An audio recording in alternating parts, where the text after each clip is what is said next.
much, everybody. It's been a little busy day, right? We had a good morning, and now we're having a good evening, and we're going to a premiere in a little while. But there's nothing more important than what we're doing right now, in my opinion. Today I'm signing a historic executive order to combat the scourge of addiction and substance abuse. Big deal in this country, and probably in every country. We're calling it the Great American Recovery Initiative. I'm grateful to be joined by co-chairs of this sweeping new effort, Secretary of Health and Human Services, Robert F. Kennedy, Jr., and Senior Advisor to the White House Great American Recovery Initiative, Katherine Bergam. Thank you both very much. Thank you, Katherine. Thank you, sir. Thank you. Where's Bobby? Bobby? Hello, Bobby. Come here, give me a hand. I love Bobby.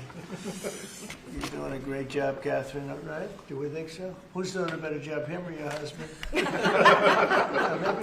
husband. He's doing a good job. I'm just getting started, sir. They're both doing very well, and now you're going to do better than both of them. Thanks as well to Attorney General Pam Bondi, Secretary Doug Bergam, Secretary Scott Turner, Secretary Doug Collins, Special Envoy Steve Witkoff, who's got some pretty good news, Chief of Staff Susie Wiles, FDA Commissioner Dr. Marty McCary, NIH Director Dr. Jay Bhattacharya. Oh, I've gotten good at that, Jay. Administrator of the Centers for Medicare and Medicaid Services, Dr. Mehmet Oz, who's doing a fantastic job, and Director of the Office of National Drug Control Policy, Sarah Carter. I also want to introduce a great friend of mine who happened to be here, and he's very much committed to this. He knows how important it is for our country. He's built a tremendous American company. It's called WeatherTech. I guess you've seen the ads. I've seen the ads. I think they're great ads, but more importantly, it's a great product. David McNeil. David, congratulations on what you've done. It's incredible. Thank you, Mr. President. Thank you. Really great. And the president of WeatherTech, Ryan Granger. Ryan, congratulations. What a great job. They built an American company, and it's a thriving company, too, so with a great product. It's great to be here in America. You know, when I was in the private sector, I'd always buy the floor mats, but now that I'm president, I no longer have to buy floor mats. But you made a great floor mat, and you still do, and lots of other things. Many of those with me today have personally known the heartache of a loved one taken by drug or alcohol addiction. I do. Just like millions of American families, every year we lose an estimated 300,000 people to drug and alcohol abuse, and the real number is probably much, much higher than that. Thankfully, drug overdose deaths plummeted by 21% in the last year. We're working very hard on it. We've closed the southern border, seized over 47 million fentanyl pills and 10,000 pounds of fentanyl powder. That's a record, and I have formally designated Dr.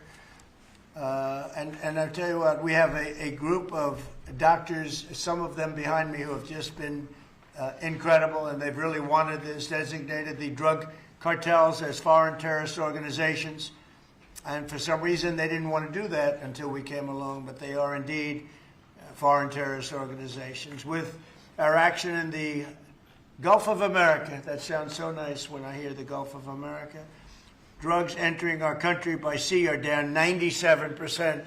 So when you see the boats being hit, those boats kill on average 25,000 people a boat. So that's 25,000, I would assume mostly American lives, but lives are being saved.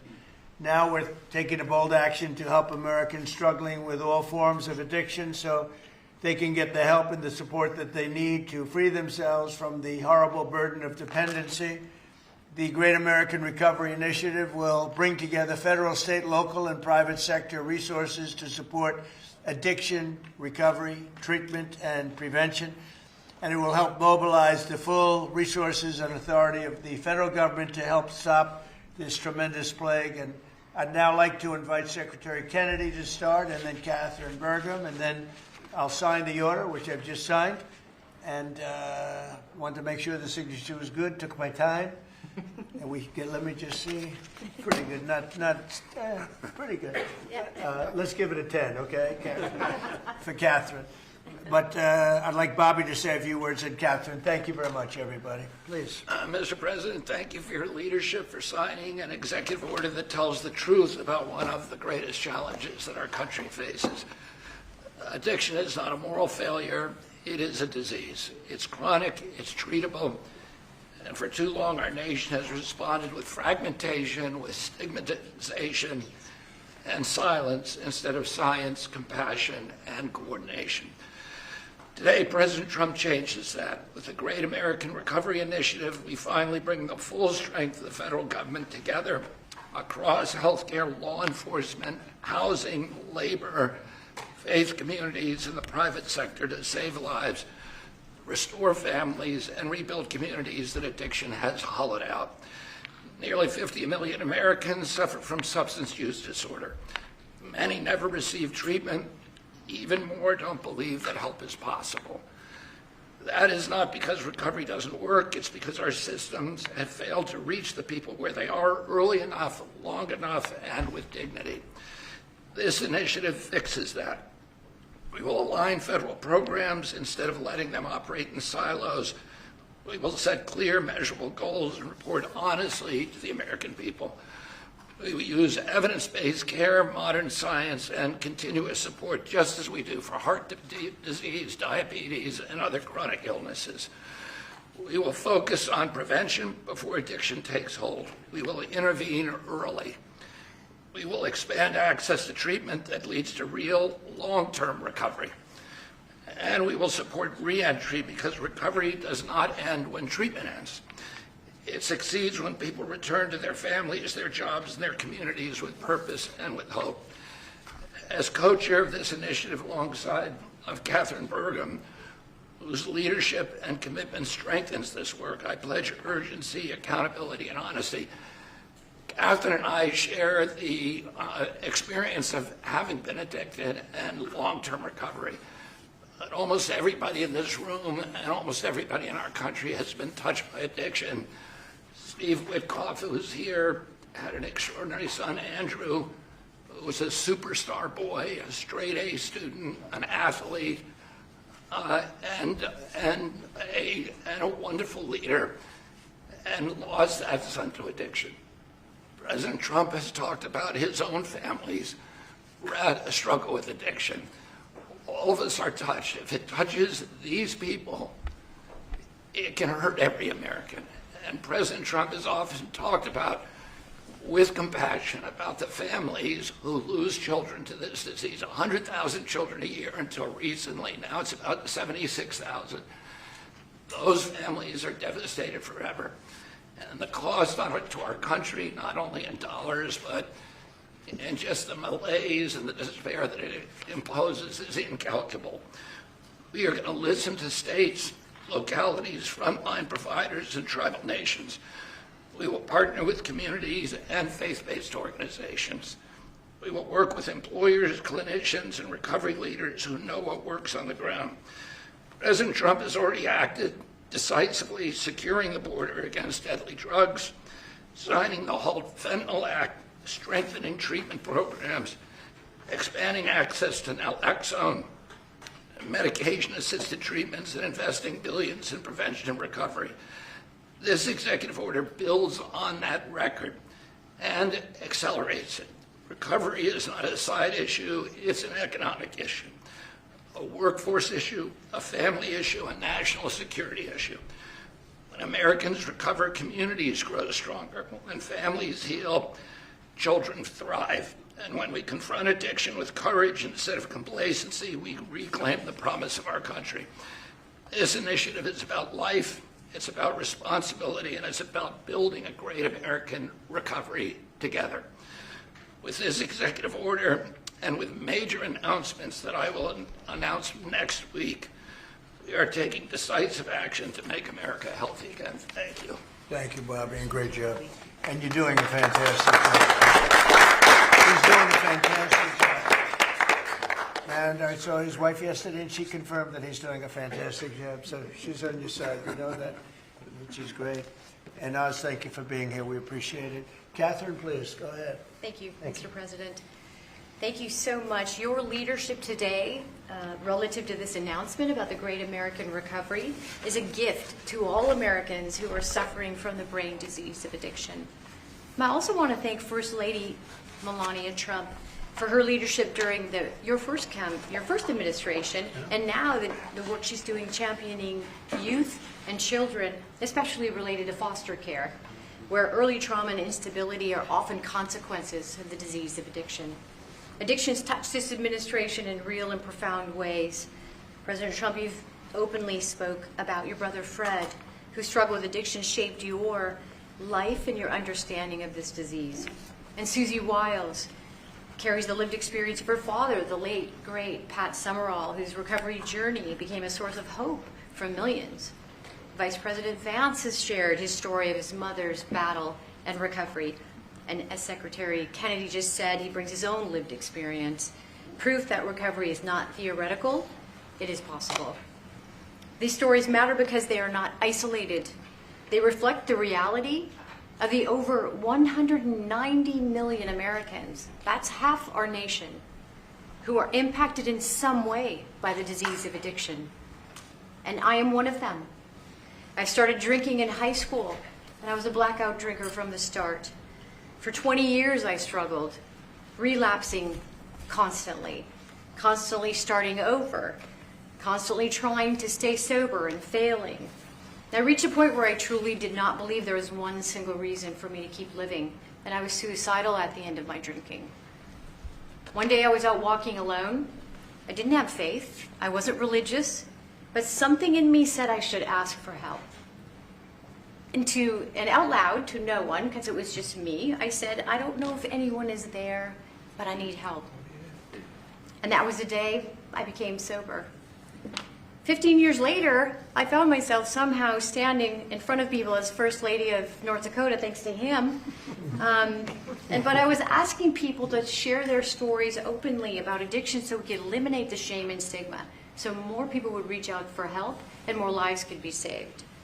And today I'm standing here in this incredibly beautiful Oval Office. And if not for the grace of God, I would not be alive today with over 23 years in recovery.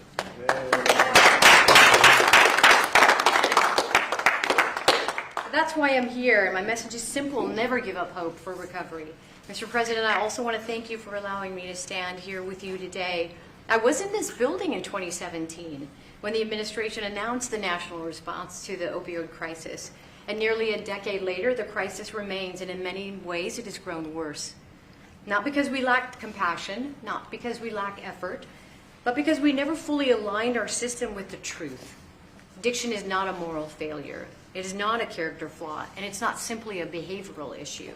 Addiction is a lifelong, chronic, relapsing medical disease, as real as diabetes, cancer, and heart disease.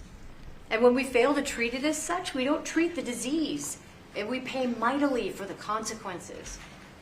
Emergency rooms, jails, foster care, overdose deaths, and broken families. The Great American Recovery changes that. This initiative represents a fundamental shift from reaction to prevention, from fragmentation to coordination, from stigma to science, from short-term fixes to long-term recovery. And for the first time, we're aligning federal leadership across health, justice, labor, housing, veterans, social services, the faith office, and education around one single shared truth. When addiction is treated early and correctly, people recover and families heal. Addiction is a generational disease, and if we don't treat it properly, it repeats from parent to child, from community to community. And when we treat it like a lifelong condition, the condition that it is, we stop that cycle. We save lives, we restore families, we rebuild communities, we return people to dignity, purpose, and productivity. Mr. President, thank you for seeing this moment clearly. With your leadership and the Great American Recovery Initiative, we're establishing a new framework and a new national response to the disease of addiction, including treatment and care that parallels other chronic diseases. With this framework and treatment, recovery is not the exception, it is the expectation. Thank you. Thank you, darling.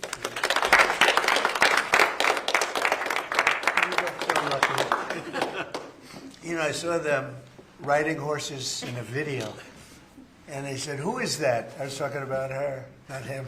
And they explained it. I said, "I'm going to hire him because anybody has somebody like you to be with. It's an amazing tribute, and it's a great couple, amazing couple." And she's very much a part of his big success. He was a fantastic success, as you know, having been one of the most successful business people. And I saw him campaigning, a great governor, two-term governor. He did a fantastic job, North Dakota. And he's done a great job. And I'll tell you what, Catherine's a very big part of it. I see it. It's just really one of the fantastic couples. So I appreciate it. What a beautiful job you've just done. And I'm going to give this to you, and you can figure out what you're going to do with Bobby, you know. But let's have a good picture of the two of them and everyone else. And I'd like to ask Steve Whitcuff also to say a couple of words when we're finished, because he's a very special person who I knew very well, an incredible person. So if you don't mind, Steve, I'll ask you to do that in just a second, all right? Please, Bob.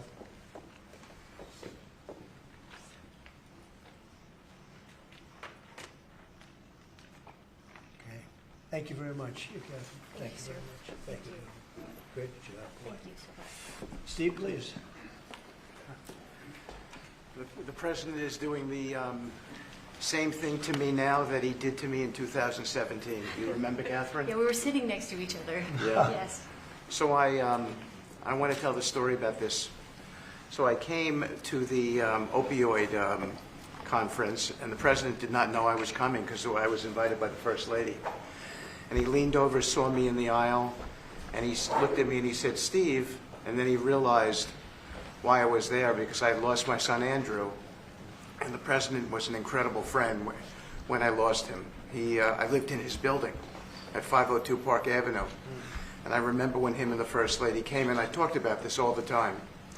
And so he took my hand, and he said to me, "Come on up to the stage and tell the world about your boy Andrew." And of course, that was, something that was really meaningful to me, but, and I got through it. And I talk about it all the time. I talked about it on the campaign trail and so forth. He is a very special man. And he's begun and led the fight against opioid addiction and alcoholism. And Catherine, I feel like we sort of bonded from that day. And it's just my blessing to work for you, sir. He's a special guy.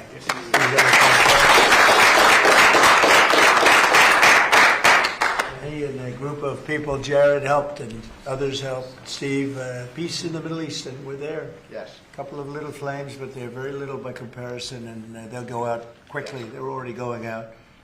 And he's now trying very hard to settle up with Russia and Ukraine, and I think a lot of progress is being made there. And I told that Russia's not doing any shooting for a period of time during this horrendously cold weather. Because of you. So we asked President Putin if they could stop the shooting for a week. They're being hit with proportionately the kind of cold that we're being hit. It's much colder in Ukraine to start off with, but it's really cold now, and he agreed to do that. We appreciated that very much. It's a nasty war. It's a nasty, nasty war. Would anybody else have anything to say? I can say that I am extremely late, but that's okay. Don't worry about me.